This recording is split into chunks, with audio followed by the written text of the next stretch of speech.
అధ్యక్ష మంత్రి గారి వైఖరి ఎట్లుందంటే వెంకన్న వైఖరి మా ఇంటికి వస్తే ఏం తెస్తావు మీ ఇంటికి వస్తే ఏమి ఇస్తావు అట్లున్నది ఆయన వైఖరి అధ్యక్ష ఆయననేమో అడగదు అధ్యక్ష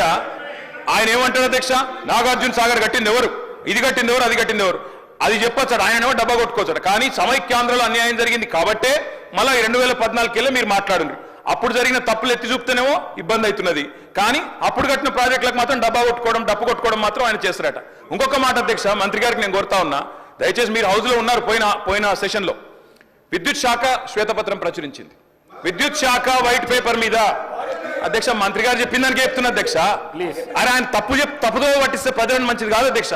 24 గంటల కరెంట్ ఇవ్వలేదు అని మాట్లాడిండు ఇదే హౌస్ లో మీ డిప్యూటీ సీఎం చెప్పిండు అది చెప్తున్నా వినండి ఓపికగా వినండి మీ డిప్యూటీ సీఎం గారు ప్రవేశపెట్టిన శ్వేతపత్రంలో నుంచే కోట్ చేస్తున్నా మీ డిప్యూటీ సీఎం గారే చెప్పిండ్రు కేసీఆర్ గవర్నమెంట్ లో అత్యధికంగా యావరేజ్ గా 19.2 గంటల కరెంటు 24 గంటల కరెంటులో యావరేజ్ 19.2 అవర్స్ ఇచ్చినామని చెప్పి మీ డిప్యూటీ సీఎం చెప్పిండ్రు కాదంటే మీరు పోయి మీ డిప్యూటీ సీఎంతో పంచాయతీ పెట్టుకోండి ఆయన అటు ఎందుకు చెప్పినా అడుక్కోండి అధ్యక్ష మంత్రి గారి వైఖరి ఎట్లుందంటే వెంకన్న వైఖరి మా ఇంటికి వస్తే ఏం తెస్తావు మీ ఇంటికి వస్తే ఏమి ఇస్తావు అట్లున్నది ఆయన వైఖరి అధ్యక్ష ఆయననేమో అడగదు అధ్యక్ష ఆయన ఏమంటారు అధ్యక్ష నాగార్జున సాగర్ కట్టింది ఎవరు ఇది కట్టింది ఎవరు అది కట్టింది ఎవరు అది చెప్పొచ్చాడు ఆయనేమో డబ్బా కొట్టుకోవచ్చాడు కానీ సమైక్యాంధ్రలో అన్యాయం జరిగింది కాబట్టే మళ్ళీ 2014 మీరు మాట్లాడుండ్రు అప్పుడు జరిగిన తప్పులు ఎత్తి చూపుతేనేమో ఇబ్బంది అవుతున్నది కానీ అప్పుడు కట్టిన ప్రాజెక్టులకు మాత్రం డబ్బు కొట్టుకోవడం మాత్రం ఆయన చేస్తారట ఇంకొక మాట అధ్యక్ష మంత్రి గారికి నేను కోరుతా ఉన్నా దయచేసి మీరు హౌస్లో ఉన్నారు పోయిన సెషన్లో విద్యుత్ శాఖ శ్వేతపత్రం ప్రచురించింది విద్యుత్ శాఖ వైట్ పేపర్ మీద అధ్యక్ష మంత్రి గారు చెప్పిందానికి చెప్తున్నా అధ్యక్ష అరే ఆయన తప్పుదో పట్టిస్తే ప్రజలను మంచిది కాదు అధ్యక్ష 24 గంటల కరెంట్ ఇవ్వలేదు అని మాట్లాడిండు ఇదే హౌస్ లో మీ డిప్యూటీ సీఎం చెప్పిండు అది చెప్తున్నా వినండి ఓపికగా వినండి మీ డిప్యూటీ సీఎం గారు ప్రవేశపెట్టిన శ్వేతపత్రంలో నుంచే కోట్ చేస్తున్నా మీ డిప్యూటీ సీఎం గారే చెప్పిండ్రు కేసీఆర్ గవర్నమెంట్ లో అత్యధికంగా యావరేజ్ గా 19.2 గంటల కరెంటు 24 గంటల కరెంటులో యావరేజ్ 19.2 అవర్స్ ఇచ్చినామని చెప్పి మీ డిప్యూటీ సీఎం చెప్పిండ్రు కాదంటే మీరు పోయి మీ డిప్యూటీ సీఎంతో పంచాయతీ పెట్టుకోండి ఆయన అటు ఎందుకు చెప్పినా అడుక్కోండి అధ్యక్ష మంత్రి గారి వైఖరి ఎట్లుందంటే వెంకన్న వైఖరి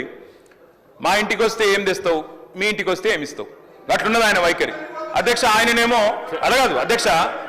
ఆయన ఏమంటారు అధ్యక్ష నాగార్జున సాగర్ కట్టింది ఎవరు ఇది కట్టింది ఎవరు అది కట్టింది ఎవరు అది చెప్పొచ్చాడు ఆయనేమో డబ్బా కొట్టుకోవచ్చాడు కానీ సమైక్యాంధ్రలో అన్యాయం జరిగింది కాబట్టే మళ్ళీ 2014 మీరు మాట్లాడుండ్రు అప్పుడు జరిగిన తప్పులు ఎత్తి చూపుతేనేమో ఇబ్బంది అవుతున్నది కానీ అప్పుడు కట్టిన ప్రాజెక్టులకు మాత్రం డబ్బు కొట్టుకోవడం మాత్రం ఆయన చేస్తారట ఇంకొక మాట అధ్యక్ష మంత్రి గారికి నేను కోరుతా ఉన్నా దయచేసి మీరు హౌస్లో ఉన్నారు పోయిన సెషన్లో విద్యుత్ శాఖ శ్వేతపత్రం ప్రచురించింది విద్యుత్ శాఖ వైట్ పేపర్ మీద అధ్యక్ష మంత్రి గారు చెప్పిందానికి చెప్తున్నా అధ్యక్ష అరే ఆయన తప్పుదో పట్టిస్తే ప్రజలను మంచిది కాదు అధ్యక్ష 24 గంటల కరెంట్ ఇవ్వలేదు అని మాట్లాడిండు ఇదే హౌస్ లో మీ డిప్యూటీ సీఎం చెప్పిండు అది చెప్తున్నా వినండి ఓపికగా వినండి మీ డిప్యూటీ సీఎం గారు ప్రవేశపెట్టిన శ్వేతపత్రంలో నుంచే కోట్ చేస్తున్నా మీ డిప్యూటీ సీఎం గారే చెప్పిండ్రు కేసీఆర్ గవర్నమెంట్ లో అత్యధికంగా యావరేజ్ గా 19.2 గంటల కరెంటు 24 గంటల కరెంటులో యావరేజ్ 19.2 అవర్స్ ఇచ్చినామని చెప్పి మీ డిప్యూటీ సీఎం చెప్పిండ్రు కాదంటే మీరు పోయి మీ డిప్యూటీ సీఎంతో పంచాయతీ పెట్టుకోండి ఆయన అటు ఎందుకు చెప్పినా అడుక్కోండి